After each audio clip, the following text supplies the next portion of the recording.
1954, long before the invention of the infinite scroll and the curated perfection of the social media feed, the psychologist Leon Festinger developed a theory that would become more relevant than he could ever have imagined.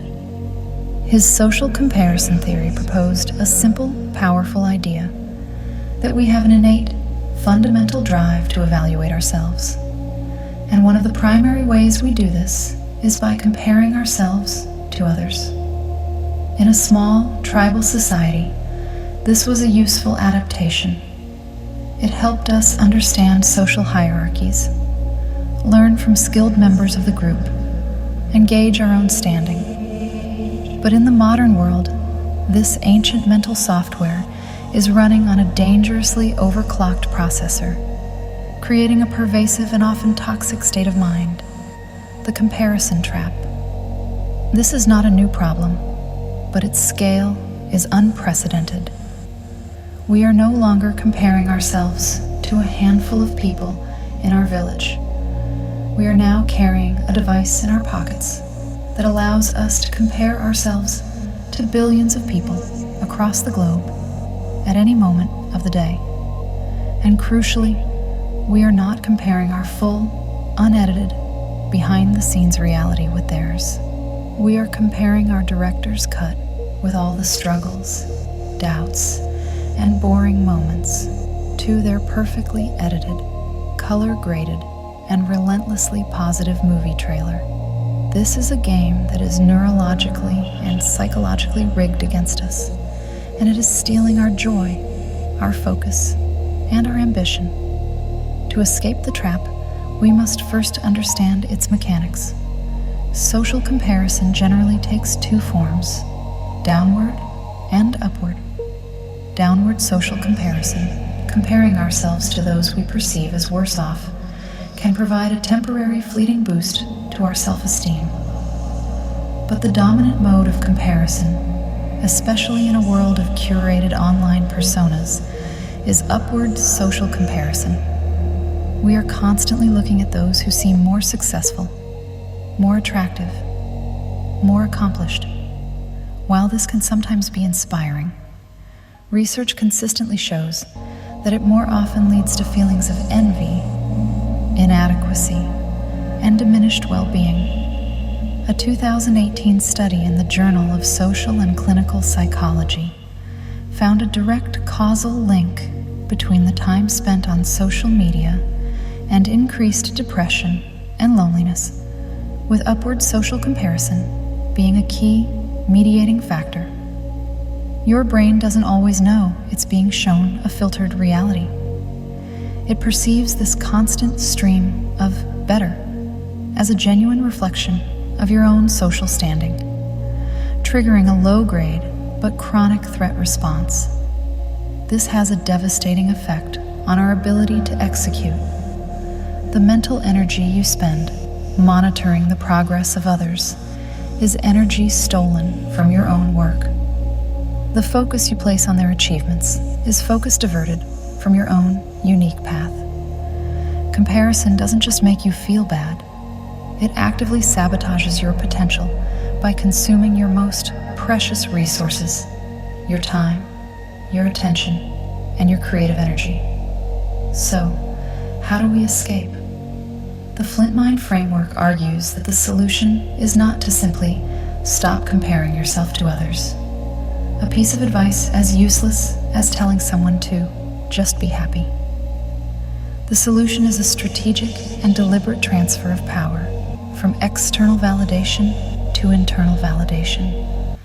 It is the process of firing the world as your judge and jury and appointing yourself to the position. This requires two practical steps: a conscious media diet and the creation of a new scorecard. First, the media diet. This is not about becoming a hermit. It is about becoming a conscious, deliberate consumer of information. It means unfollowing accounts that consistently trigger feelings of inadequacy. It means replacing 30 minutes of mindless scrolling with 30 minutes of reading a book that nourishes your mind. It is the ruthless curation of your mental inputs, recognizing that your mental environment is as important as your physical one. You are the gatekeeper of your own mind. You have the right to deny entry to anything that does not serve your growth. Second, and more importantly, you must create a new scorecard.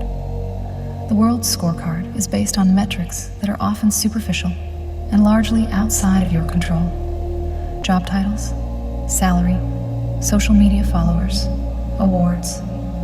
A life spent chasing these is a life of perpetual anxiety. An internal scorecard, by contrast, is based on metrics that are entirely within your control.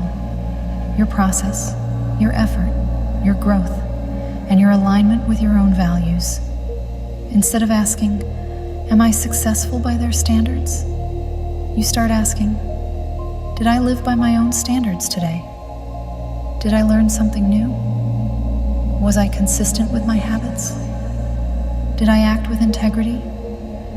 Did I create something I am proud of, regardless of its reception?" This shift from an external to an internal scorecard creates a sustainable, resilient source of motivation.